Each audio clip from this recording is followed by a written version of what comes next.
நம்ம தோசை மாவு அரைச்சி வச்சுருக்கோம். அதை நீங்கள் இந்த தோசை வந்து கொஞ்சம் பன்னு மாதிரி சூப்பராக இருக்கும். கல் காஞ்சதுக்கப்புறம் நம்ம எக்கை இந்த மாதிரி உடச்சி ஊற்றிடலாம்.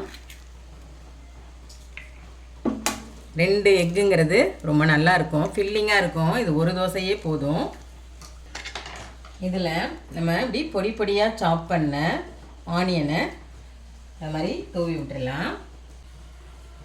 அப்படி லைட்டாக தூவி விடுங்க, எல்லா இடத்துலையும் படுற மாதிரி அழகாக அப்படி தூவி விட்டுருங்க.